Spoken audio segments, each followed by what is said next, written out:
Hello friends, welcome back to my channel.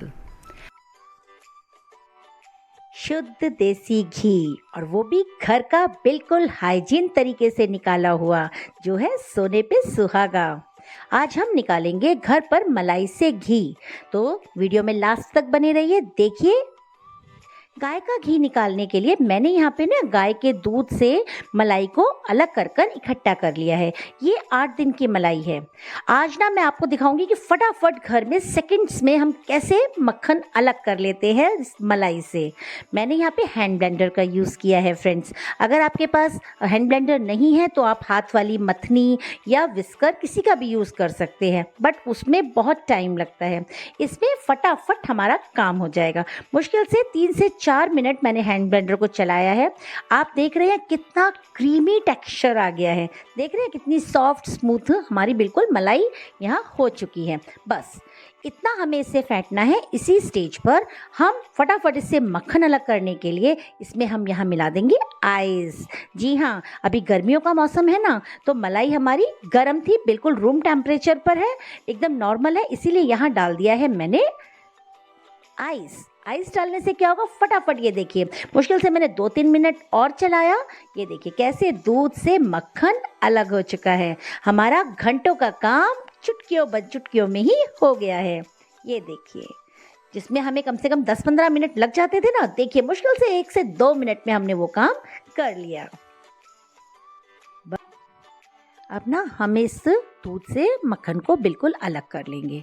हमने जब ये मलाई रखी थी ना, फ्रिज में इकट्ठी की थी, तो मैंने इसमें कुछ भी नहीं डाला है। कुछ लोग इसमें दही डाल देते हैं, ये बिल्कुल प्योर मलाई है। ठीक है, अब हमने ये दूध से मक्खन को एकदम अलग कर लिया है।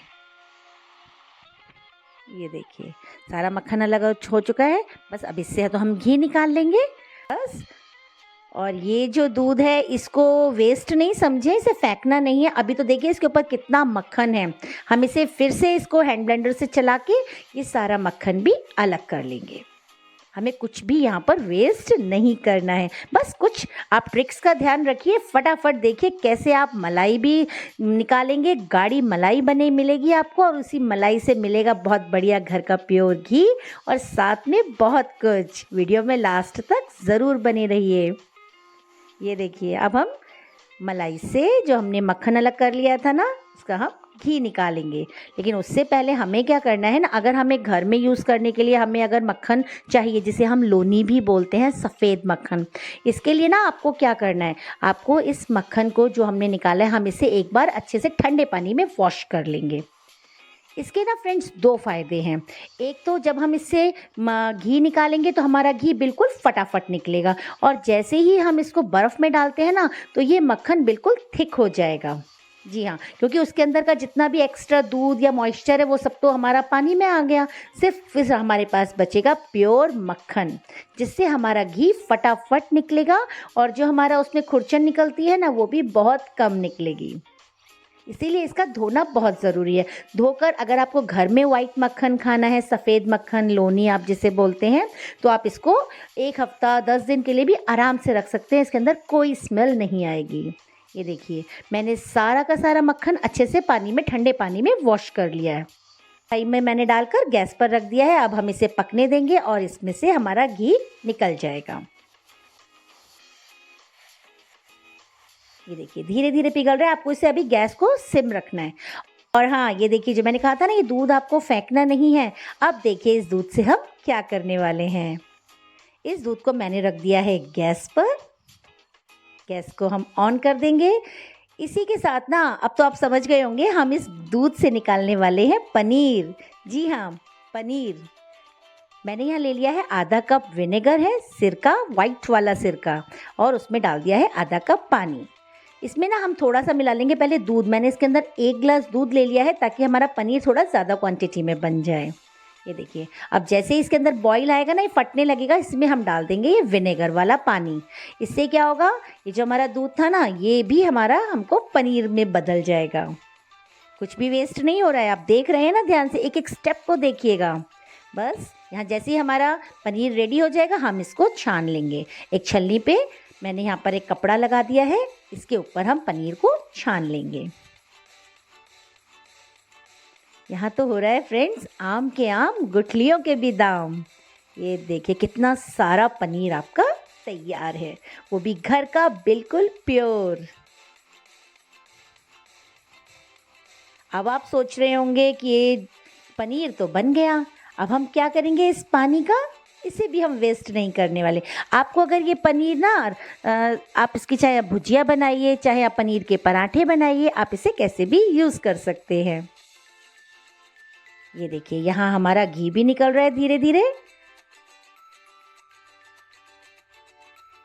इस स्टेज पर अब हम गैस को थोड़ा सा तेज कर सकते हैं जब इसके अंदर बबलिंग शुरू हो जाती है, मगर आप बिल्कुल भी इसको खाली अकेले मत छोड़िएगा, आप इसको लगातार चलाते रहिए। इससे ना तो आपका मक्खन जलेगा, ना वो तली में चिपकेगा और आपकी कढ़ाई बिल्कुल साफ सुथरी निकलेगी। ये देखिए यहाँ पे एकदम घी अलग होने लगा है मक्खन से।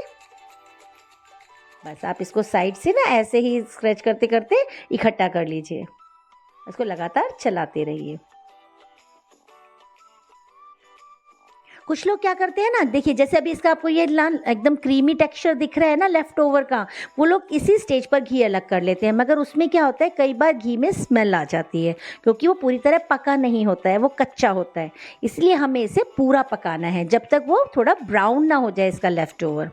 जिस स्टेज पर आप देख रहे हैं कि अभी घी में यहाँ बबलिंग शुरू हो गई है, ऐसे झाग जब ऊपर आ जाते हैं ना, तो इस स्टेज का मतलब है कि हमारा घी यहाँ पककर बिल्कुल तैयार हो चुका है। बस अब हम यहाँ से गरम गरम घी को ही चमचे की सहायता से छान लेंगे। बस इस वक्त आपको याद रखना है, आप डायरेक्टली इसे किसी भी कांच के बर्तन में मत छानिएगा, नहीं तो वो टूट भी सकता है क्योंकि घी हमारा यहाँ गर्म है। ये देखिए कितना पीला बिल्कुल प्योर घी निकल रहा है। अब ये जो छलनी में लेफ्ट ओवर है ना, ये भी आपको फेंकना नहीं है। जी हाँ, समझ गए होंगे आप, क्योंकि ये है हमारा घर का प्योर मावा। ये देखिए इसको भी ना अभी हमने इसको ज़्यादा नहीं पकाया था, इसको हमने हल्का सा गोल्डन ब्राउन किया है। ये हो गया हमारा घी बिल्कुल रेडी, एकदम प्योर। इसके ठंडा होने पर हम इसे ट्रांसफ़र कर लेंगे ग्लास जार में। ये देखिए हमने क्या क्या बना लिया, हमने यहाँ बना लिया है घी, यहाँ अभी जो हमारा पानी बचा हुआ था ना ये वो रखा है, लेकिन इसको हम छाछ में बदल लेंगे। उसके लिए हमें क्या करना है, हम इसमें थोड़ा सा दही डालकर रख देंगे। ये देखिए यहाँ पे ले लिया है मैंने दही, इसमें से मैंने 1 से 2 चम्मच आप इसके अंदर मिलाकर छोड़ दीजिए और आपका रात भर के अंदर या 3 से 4 घंटे के अंदर ये आपका छाछ या मट्ठा लस्सी आपकी ये तैयार हो जाएगी। आप इससे चाहे तो कढ़ी बनाइए क्योंकि हमने इसमें विनेगर डाला है, इसके अंदर बहुत अच्छी सी खटास भी है, बहुत टेस्टी कढ़ी बनती है इससे। आप एक बार ट्राई ज़रूर करिएगा। और ये जो हमारी खुरचन बची थी ना, इसमें बस आपको क्या करना है, भुना हुआ आप आटा मिला लीजिए और साथ में बूरा मिलाइए और तैयार है आपके घर के बिल्कुल स्वादिष्ट लड्डू। और ये है हमारा बिल्कुल प्योर पनीर। जी हाँ, इसके अंदर कोई मिलावट नहीं है, घर का शुद्ध अपना हमने पनीर बना लिया है। इससे हम चाहें तो पनीर के पराठे बनाएं, पनीर की भुर्जी बनाएं, पनीर के सैंडविच बनाएं, हम इसे किसी भी तरीके से इस्तेमाल कर सकते हैं। तो अब आप समझे मैंने क्यों कहा था आम के आम गुठलियों के भी दाम। हमने एक बार की ही मलाई से घी भी निकाल लिया, छाछ भी बना ली और पनीर भी निकाल लिया, साथ में लड्डुओं के लिए मावा भी तैयार कर लिया। अब ये ना जो मेरा घी हमने यहाँ निकाला था, तो देखिए अब ये बिल्कुल ठंडा हो चुका है। अब मैं इसे कांच के जार में ट्रांसफ़र कर लूँगी। बस इस वक्त आपको ध्यान रखना है कि जार बिल्कुल साफ़ सुथरा हो। इसके लिए ना अब हम एक छलनी का यूज़ करेंगे और इसे हम एकदम छान लेंगे। इसके अंदर जो थोड़ी बहुत नीचे लेफ़्ट ओवर है ना, तो वो ही हमें इस वक्त यहाँ पर छानना है ताकि हमारा बिल्कुल साफ़ सुथरा बिल्कुल अच्छे से घी निकले। अब इस घी को चाहे आप कितने भी दिन रखिए, ये घी कभी ख़राब नहीं होगा, ना ही इस घी में कोई स्मेल आएगी। पीला है ना क्योंकि ये गाय के दूध से बना है। और अगर यही आप भैंस का दूध या फुल क्रीम दूध लेकर बनाएंगे तो वो उस घी का रंग सफ़ेद होगा। इसका घी पीला इसीलिए है।